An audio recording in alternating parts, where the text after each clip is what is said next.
Ágora, entrevistas CDC, tu espacio de diálogo en materia constitucional. Hola a todos, yo soy Niata Sara y les doy la bienvenida a un nuevo episodio de la segunda temporada de Ágora Entrevistas del Centro de Estudios en Derecho Constitucional. Este es un espacio creado por el CDC donde conversamos con especialistas sobre temas propios y conexos a esta rama del derecho. Hoy nos acompaña Dilmar Villena, abogada especializada en Derecho Constitucional, Derechos Digitales y Regulación de Tecnología, con enfoque en el acceso a la información pública, libertad de expresión, privacidad, protección de datos y el impacto de la inteligencia artificial en los derechos humanos. Asimismo, es magíster en Derecho Digital y de la Ciberseguridad por la Universidad Internacional de Valencia, actual director ejecutivo de Hiperderecho, tallerista y conferencista con experiencia en la predocencia en Derecho Constitucional y Sociedad de la Información. Además, es investigador y litigante con publicaciones en revistas especializadas y una destacada trayectoria en el desarrollo de estrategias jurídicas para la protección de derechos en contextos digitales. Muchas gracias por acompañarnos, Ilmar. Muchas gracias, Mía, y al CDC por la invitación para esta entrevista. Es un honor contar con tu participación para dialogar sobre un tema reciente que nos inquieta a muchas personas respecto a la afiliación política y en particular los casos en los que esta ocurre sin conocimiento de algunos ciudadanos. Recientemente ha salido a la luz que hay una gran cantidad de personas que han sido inscritos en partidos políticos sin su consentimiento, lo cual plantea serias dudas sobre los mecanismos de control, transparencia de nuestro sistema electoral también. Pero antes de iniciar con el tema de fondo de esta entrevista, teniendo en cuenta que nos escuchan estudiantes y egresados de la carrera de Derecho, así como abogados ya en ejercicio, ¿te parece si iniciamos con algunas preguntas introductorias al tema? ¿Sí? Me gustaría que nos explicaras en tus propias palabras qué es lo que se entiende por datos personales. ¿Son equivalentes a datos sensibles? ¿Están protegidos como parte de algún derecho fundamental? Sí, los datos personales, bueno, toda la legislación y la normativa en torno a lo que es datos personales tiene un desarrollo a partir de los años 80 del siglo pasado, principalmente en Alemania, ¿no? ¿Por qué? Porque hay una genuina preocupación sobre la información que se tiene sobre nosotros, ya sea por entidades privadas, por entidades públicas, y cuál es el kit que hace que esta preocupación crezca mucho más, la automatización y el uso de sistemas computarizados para el tratamiento de información de forma masiva, ¿no? Entonces, es en este espacio donde nace la preocupación principal por proteger los datos personales. ¿Y qué se entiende por datos personales? La legislación define como datos personales como aquella toda información que te identifique o que te haga identificable. Es decir, todo aquel registro de la realidad que te permite identificar a ti como persona o de forma directa o de forma indirecta, se entiende como dato personal. Por ejemplo, ¿qué me identifica a mí? Mi nombre, ¿no? Dilmar Villena. Mis apellidos en este caso, ¿no? Villena Fernández Vaca. ¿Cuál es otro dato que me hace identificable? Mi número de DNI. ¿Cuál sería otro dato que me hace identificable? Mi número de teléfono, que me identifica directamente. ¿Cuál es otra información que me puede hacer identificable? Mi dirección, dónde vive, qué otra información me podría ser identificable a mí. ¿Cuál es mi número de email en el celular? Mi número de tarjeta de crédito, mi número de cuenta bancaria. Toda esta gama de información que nos permite a nosotros que se nos identifique, se entiende como dato personal. Ahora, dentro de esta gran categoría de datos personales, que es toda esta información que nos hace identificar, existe una categoría especial que se entiende como datos sensibles. ¿Qué son estos datos sensibles? ¿Qué es esta subcategoría? Es aquella información que por su especial relevancia o porque su conocimiento sin autorización podría generar algún daño, tiene una protección especial. ¿Qué se entiende por datos sensibles? Por ejemplo, información referida a tu estado de salud, información financiera, información relativa a tu orientación sexual, a tu orientación política, si estás o no afiliado a un sindicato, tu identidad, tus datos genéticos, tu identidad biométrica. Toda esta información que requiere es muy personalísima y que te identifica directamente, incluso que podría estar relacionada al derecho a la intimidad, es que se entiende como datos sensibles, ¿no? Y en este marco, los datos personales sí están protegidos, ¿no? Están protegidos en la Constitución, a través de lo que la jurisprudencia se le ha conocido como el derecho a la autodeterminación informativa, que posteriormente tiene su desarrollo ya casi 30 años después, 20 años después, en la Ley de Protección de Datos Personales, que se le reconoce como el derecho fundamental a la protección de datos personales a nivel legislativo o a nivel constitucional, que en la jurisprudencia y también en la doctrina constitucional peruana previo al 2012 se le conoce como autodeterminación informativa, ¿no? Entonces, pero a grandes rasgos, cuando hablamos de protección de datos personales, se va a entender el derecho de protección de datos personales como el derecho a la autodeterminación informativa, como derechos, como sinónimos que protegen un mismo ámbito, que es la posibilidad de que la persona pueda decidir sobre la información que se tiene sobre uno, ¿no? Sobre los datos personales. Muchísimas gracias. Y en base a lo que nos comentas, ¿qué mecanismos de tutela o defensa existen frente al uso indebido de estos datos, tanto los personales como los sensibles? Y si las entidades públicas y privadas tienen obligaciones específicas respecto a esta materia, particularmente con relación a los derechos de acceso, rectificación, cancelación, oposición, que son ARCO, y bueno, debido a la entrada del nuevo reglamento, el nuevo derecho respecto a la portabilidad. ¿Qué nos podrías comentar? Bueno, respecto a los mecanismos de tutela de los derechos referidos a la protección de datos personales o a la protección de nuestros datos, podríamos dividir que hay, digamos, mecanismos de tutela previos a la aprobación de la Ley de Protección de Datos Personales, que fue el año 2012, 2011-2012, y mecanismos que justamente se implementan con la ley. Antes de que entre en vigencia la ley, ¿cómo se protegían nuestros datos personales? Bueno, principalmente a través del proceso constitucional de habeas data, de autodeterminación informativa, esa era una forma de tutela.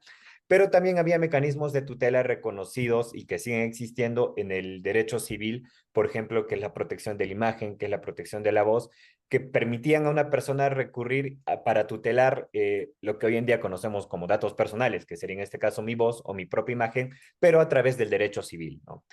Posterior a la aprobación de la Ley de Protección de Datos Personales, además de los que se menciona, se incorporan mecanismos de tutela eh, que pueden exigirse de manera directa hacia el titular del banco de datos personales, o sea, hacia la entidad o la persona que pueda tener tus datos personales, o procedimientos administrativos trilaterales de tutela, ¿no? En este caso, por ejemplo, está, como bien mencionas, los derechos ARCO, ¿no? Que son esta gama de derechos, de poderes jurídicos que se me otorga a mí a través de la ley para yo poder decidir sobre mis datos personales. El derecho de acceso, que es este derecho de yo poder decirle a una persona que tiene mis datos personales, por ejemplo, una entidad financiera, dónde se encuentran mis datos personales, de dónde has obtenido tú mis datos personales. El derecho a la cancelación, que es el derecho a decir, oye, ya no quiero que estén mis datos personales en tu banco de datos, así que retírame de tu banco de datos. El derecho a la oposición, que es similar, pero gira en torno a que tú tienes mis datos, pero ya no quiero que se utilicen para este tratamiento o para publicidad. Sigue teniendo mis datos personales, pero ya no me utilices para publicidad. Utilízame solo para fines del contrato que tenemos. O rectificación, que es decirle a quien tiene mis datos personales, actualiza mi información, los datos personales ya no están actualizados o son erróneos, ¿no? Y una vez que se ejercita esos derechos ante el titular del banco de datos, quien tiene este banco de datos está en la obligación legal de dar respuesta a tu solicitud, ¿no? Y en caso la respuesta sea negativa o no satisfaga la petición o no responda dentro del plazo establecido, existe la posibilidad de elevar esta solicitud ante la Autoridad de Protección de Datos Personales ante un procedimiento trilateral de tutela, en donde se va a discutir si es que a la persona, a la entidad o la persona que tiene tus datos personales, si esta negativa está justificada o no, o si ha incumplido la ley al momento de no darle trámite al ejercicio de tus derechos, ¿no? Entonces, para concluir, podríamos decir que tenemos mecanismos previos a la Ley de Protección de Datos Personales, que son los mecanismos constitucionales relativos al proceso constitucional de habeas data, de autodeterminación informativa. Están los mecanismos que reconoce la Ley de Protección de Datos Personales para ejercer directamente frente al titular del banco de datos y posterior a ello los procedimientos trilaterales de tutela que nos permite llevar estas discusiones ante la autoridad administrativa y claro, los procesos clásicos del derecho civil que siempre entendemos, que siempre ha tendido a tutelar la imagen o la voz, pero al fin y al cabo, si uno analiza en su esencia, eran formas de tutelar nuestros datos personales, solo que, claro, como el derecho civil tiene miles de años, si uno lo ve con el prisma de ahora, se entiende que se tutela los datos personales tal cuales. Entonces, sí, esas son las principales mecanismos de tutela que existen en nuestro ordenamiento jurídico. Y continuando con esa pregunta, ¿tú crees que nos puedas hablar un poquito respecto a este nuevo derecho que ha incluido el nuevo reglamento de la ley de datos personales respecto a la portabilidad?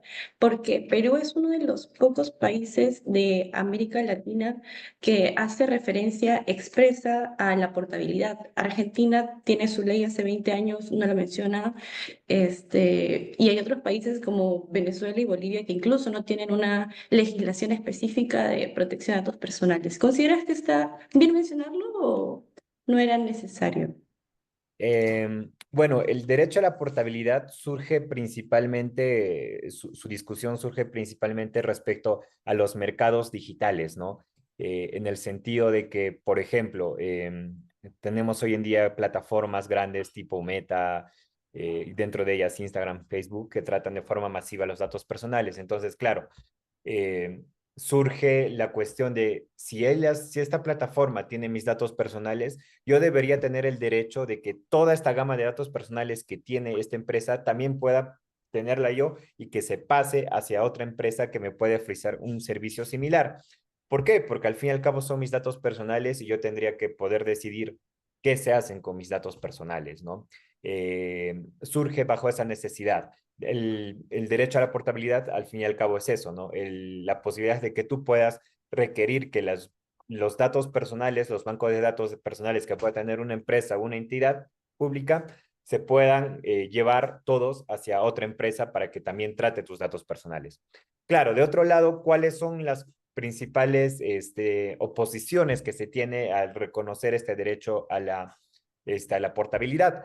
Te dicen, no, una empresa al momento de brindarte tus servicios, por ejemplo, como Meta, invierte para construir este banco de datos personales tuyo, ¿no? Entonces, si tú les obligas a que te dé esta información que esta empresa ha construido a través de la inversión, de invertir capital, de invertir trabajo, tú estás generando que esta empresa, el esfuerzo que ha hecho para construir este banco de datos sea prácticamente gratuito, transferido a otra empresa que pueda ser otra empresa competidora, ¿no? Entonces, claro, esa es la otra cara de la oposición que se da, que yo como empresa, que, por ejemplo, ¿no? Yo como Meta, ¿qué incentivos tendría para brindar servicios personalizados en base a tus datos personales si mañana más tarde todo este La empresa trabajo, se va a beneficiar. claro, se va a beneficiar la competencia, ¿no?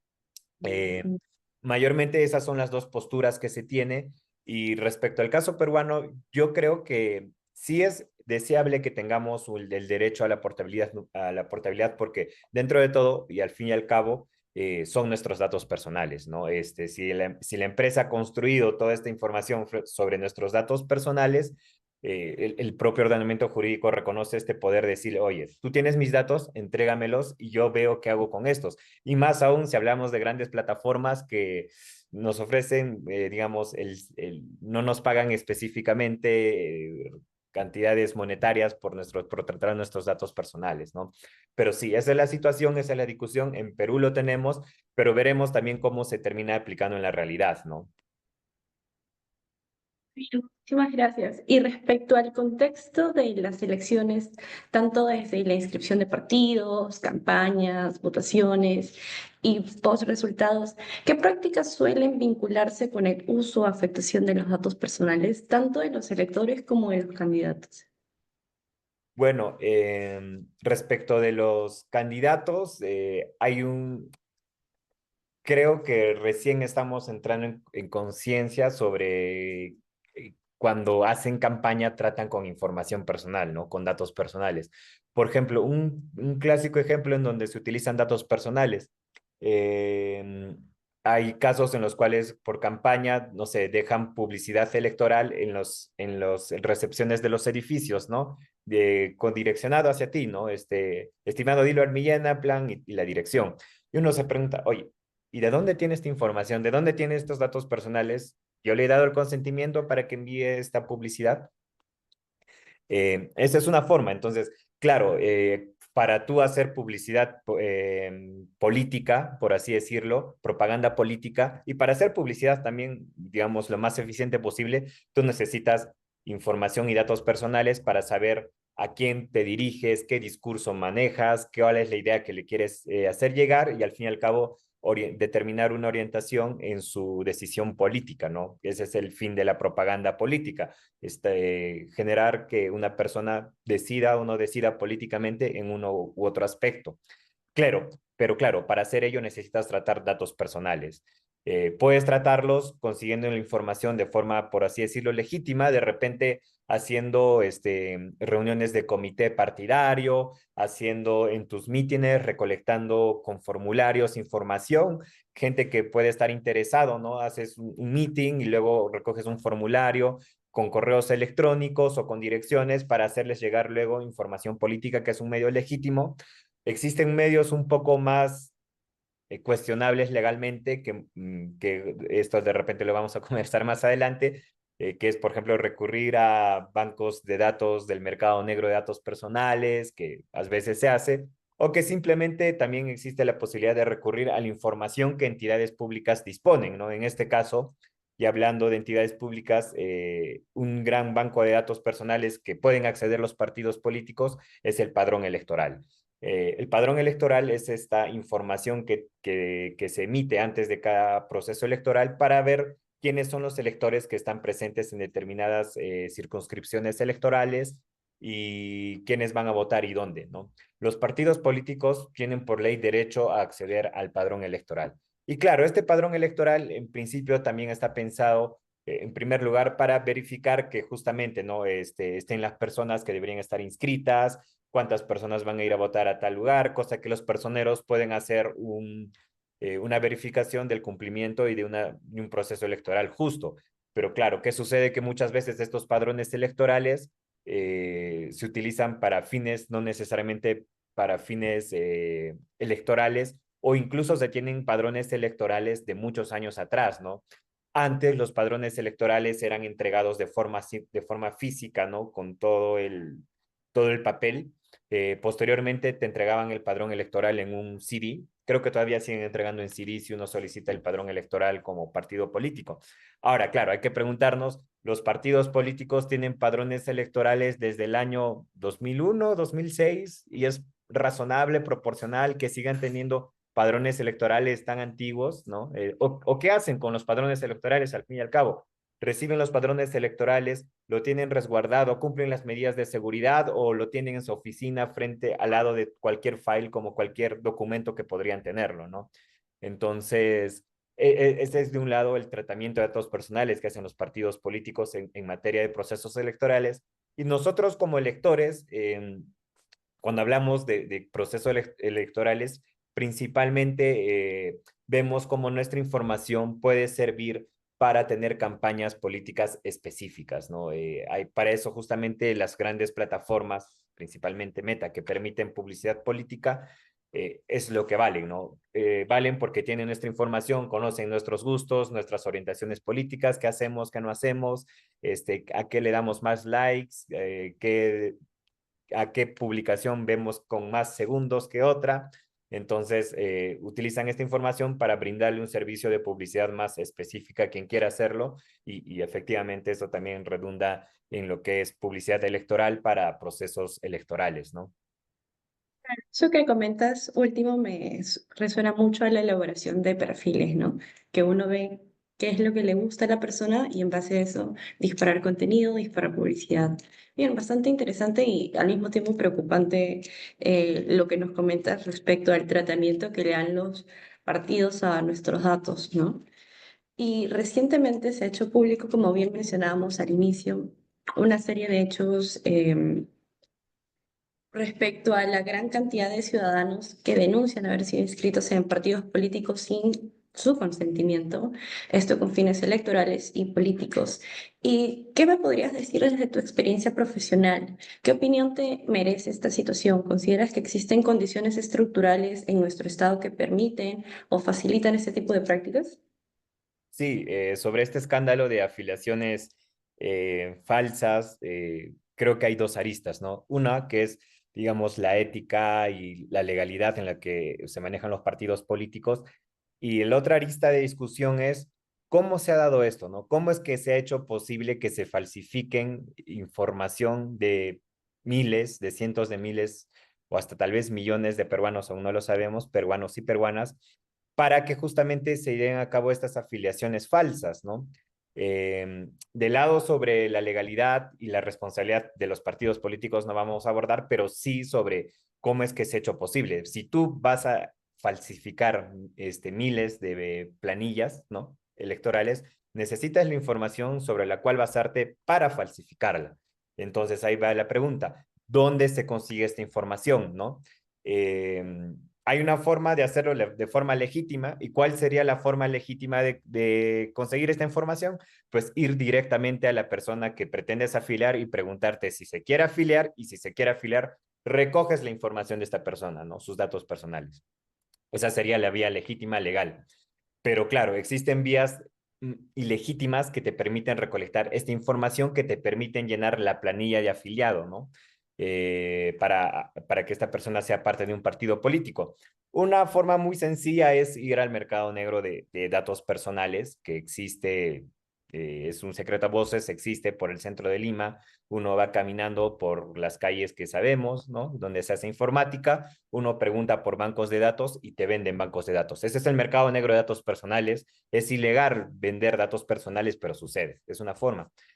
Y otra forma es que parte desde que podríamos hablar que existe responsabilidad de quienes recogen datos personales de forma legítima en un momento y que luego, ya sea por descuido o por dolo, comparten esta información para lo que no estaban autorizados, ¿no? Por ejemplo, un caso que podría suceder, que las empresas de telefonía, por así decirlo, tienen nuestros datos personales, ¿no? ¿Y qué podría haber pasado, no? Por descuido, por no cumplir las medidas de seguridad, hay un ataque, un ciberataque y filtran los datos personales, ¿no? O por dolo, algún personal de esta empresa de telefonía vende estos accesos, vende estos datos personales y se los da para que se pueda falsificar los planillones. Pero, ¿cuál es el gran problema que tenemos en Perú y que nosotros en Hiperderecho hemos identificado, ¿no? Nosotros acá en Perú tenemos un sistema de identidad digital sumamente centralizado. ¿Esto qué significa? Que nuestra identidad está presente en una sola entidad, en una misma entidad. En este caso es RENIEC. RENIEC, por mandato constitucional, tiene el deber de recolectar la información de todos los peruanos y peruanas para que puedan estar en los registros civiles y así puedan ejercer sus derechos ciudadanos derivados del derecho a la identidad, ¿no? Sin derecho a la identidad no puedes ejercer muchos de los derechos, es un derecho habilitante en este caso. RENIEC es la entidad encargada. Entonces, RENIEC tiene toda nuestra información desde que nacemos, ¿no? Nuestros nombres, apellidos, firma, etcétera, todo lo que está en RENIEC. Pero claro, ¿qué sucede? Hasta hace poco, que RENIEC hace algunos días justamente ya lo he ido un poco cambiando, veremos hacia dónde va, pero ¿qué sucedía? RENIEC ofrecía el servicio de consultas en línea, es decir, tú como empresa podías firmar un convenio con RENIEC para consultar la ficha RENIEC de cualquier persona, solo poniendo su nombre y su DNI. Entonces, claro, acá lo que sucedía era que, claro, RENIEC, en pocas palabras, estaba monetizando con los datos personales de los ciudadanos, cuyo mandato constitucional no queda del todo claro, que es justamente brindar ese tipo de servicios, ¿no?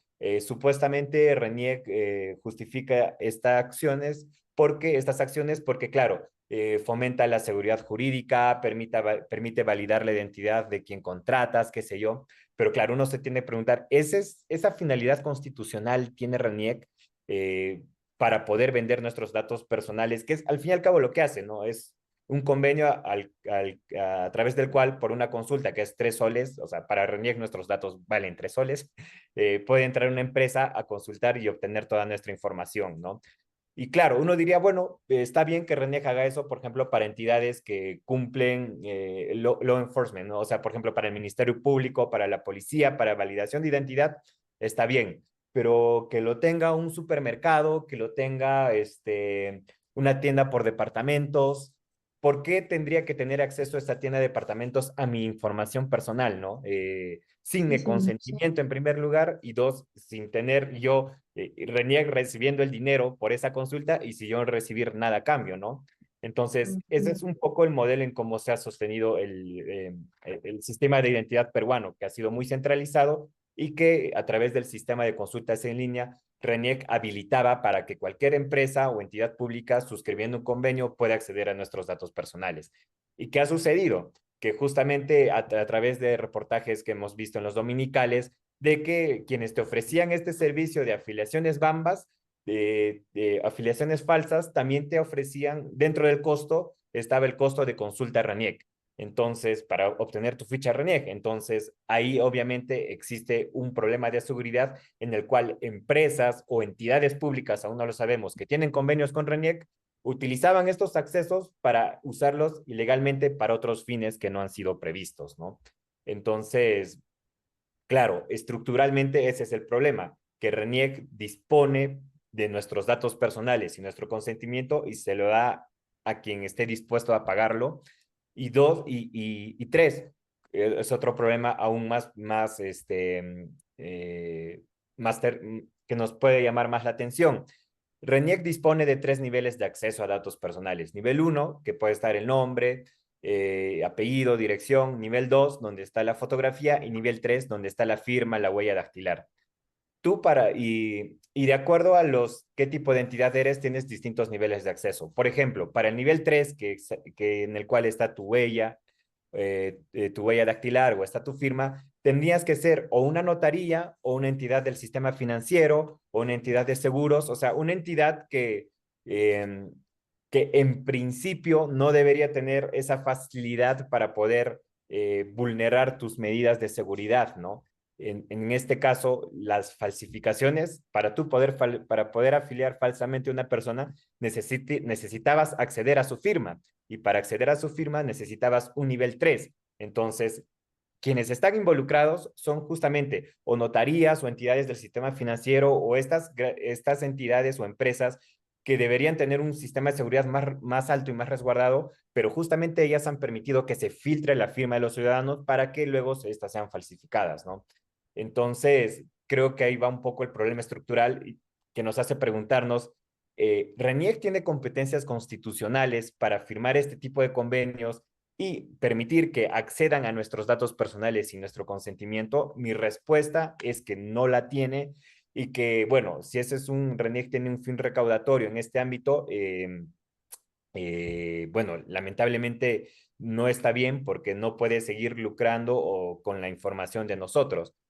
Pueden preguntar, pero claro, si RENIEC retira este sistema de consultas en línea, yo que estoy vendiendo, no sé, yo que estoy en un supermercado, ¿cómo me aseguro la identidad de quien estoy tratando?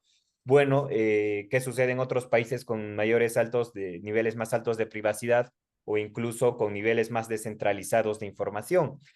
Hay empresas que se dedican a eso, que son data brokers, ¿no? Que se encargan de recopilar tu información personal. Son empresas que recopilan tu información personal y te dan un pago a cambio para que luego estas empresas como data brokers se la vendan, le den estos accesos a los supermercados para verificar identidad, ¿no? Entonces, en Perú tenemos prácticamente un monopolio que tiene RENIEC y ya que por mandato constitucional tiene toda esta información.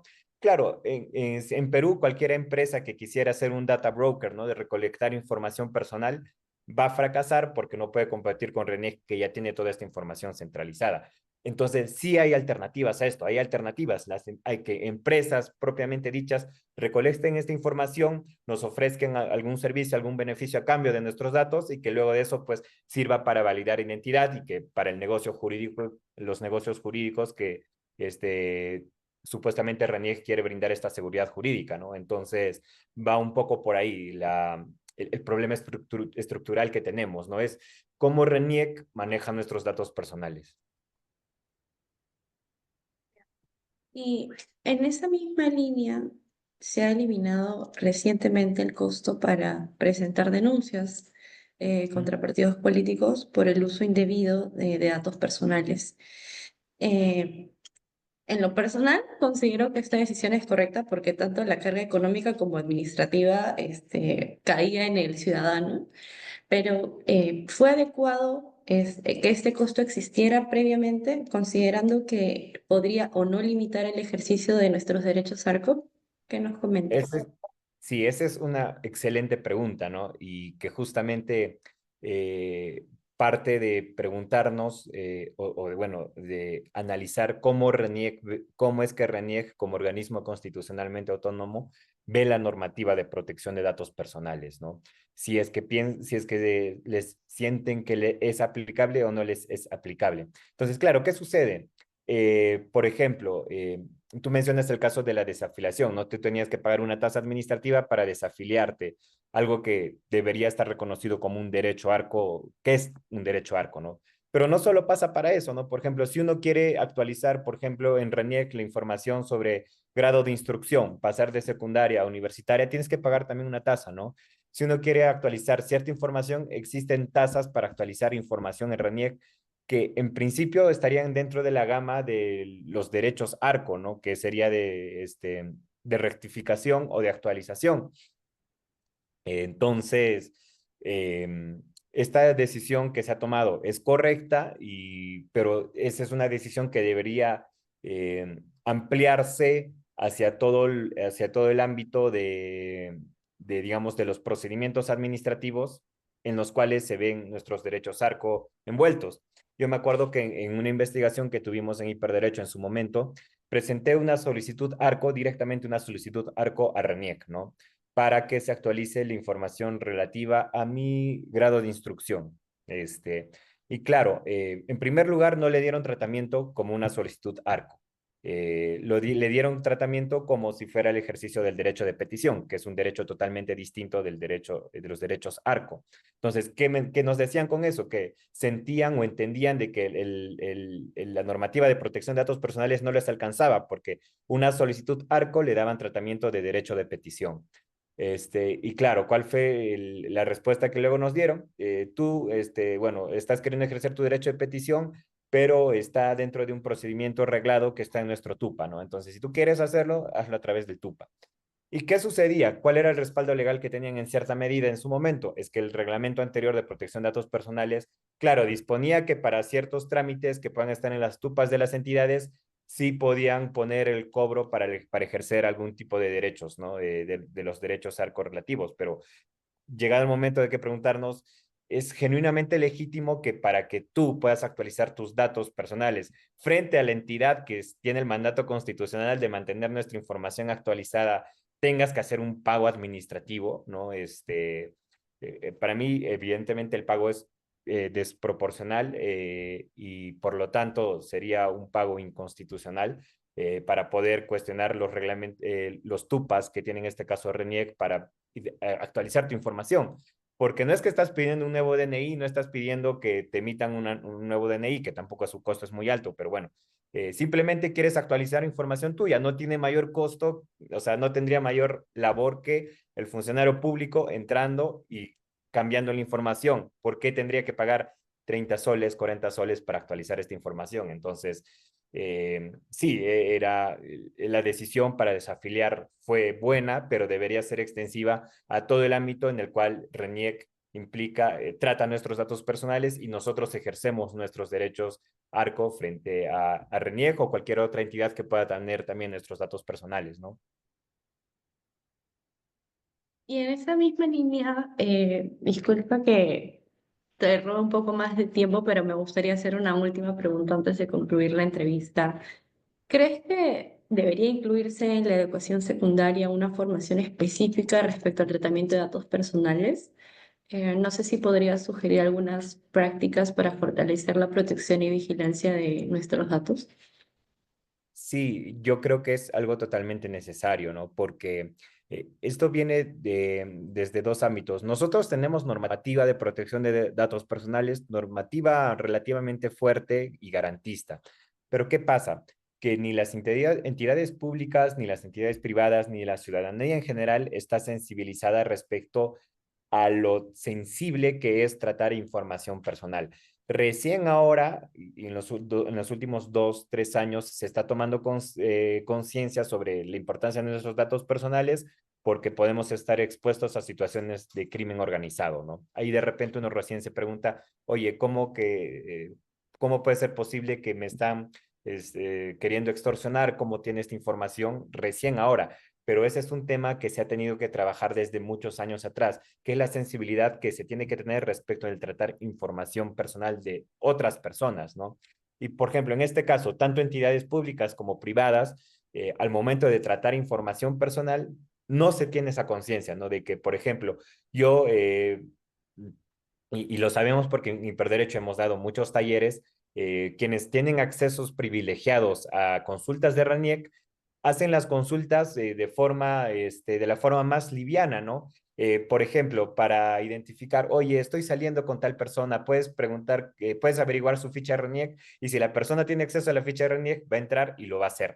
Eso está mal, es ilegal, eso tendría que acarrear responsabilidad administrativa como mínimo totalmente, pero sucede, no hay sensibilización en ese aspecto. Y como bien mencionas, eso tendría que pasar desde secundaria, ¿no? Y de niveles de formación básicos.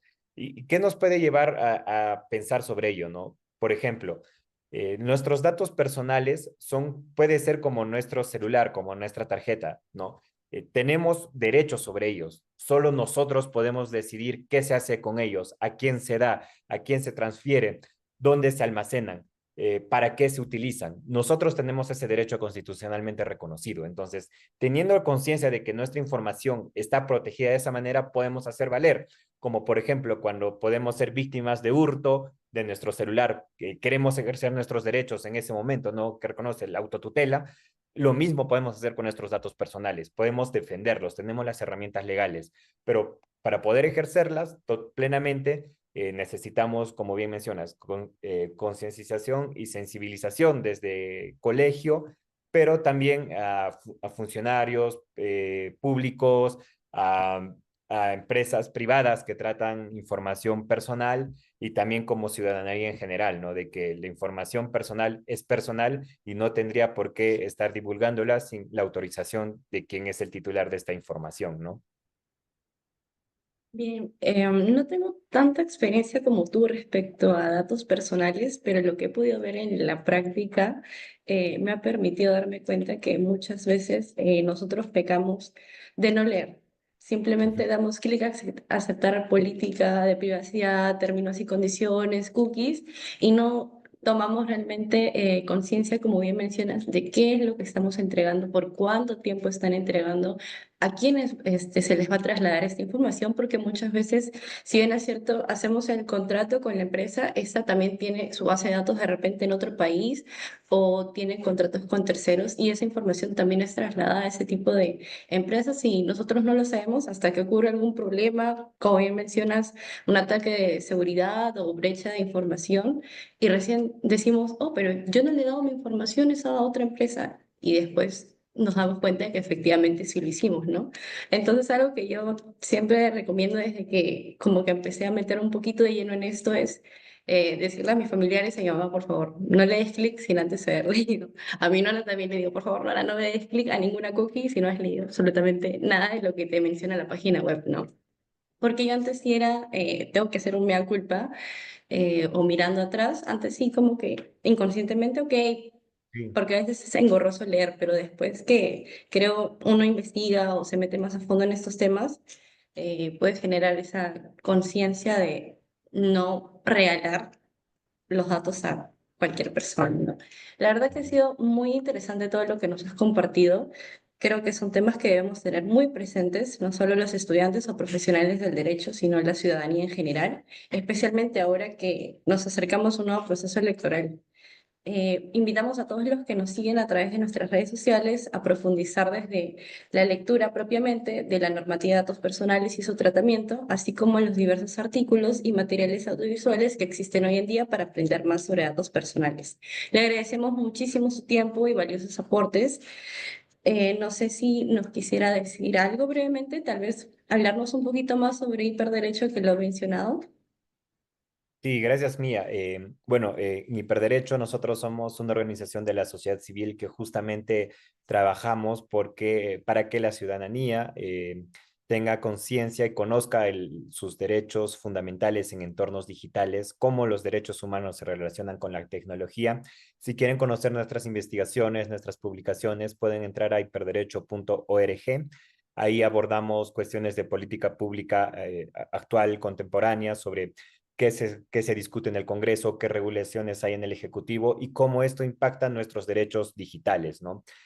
Nos preocupamos porque cada usuario de Internet, cada usuario de tecnología vea respetado todos sus derechos fundamentales. Entonces, nada, nuevamente agradecer a ti, agradecerte a ti, a mí, al CDC por la invitación y cuando quieran a disposición de ustedes. Muchísimas gracias nuevamente por su tiempo, la amabilidad, la disposición. Y a todos los que nos escuchan, gracias por acompañarnos. No olviden seguirnos en nuestras redes sociales. Estamos en LinkedIn, Instagram, YouTube, Facebook y ahora también en Spotify. Hasta el próximo episodio de Ágora Entrevistas.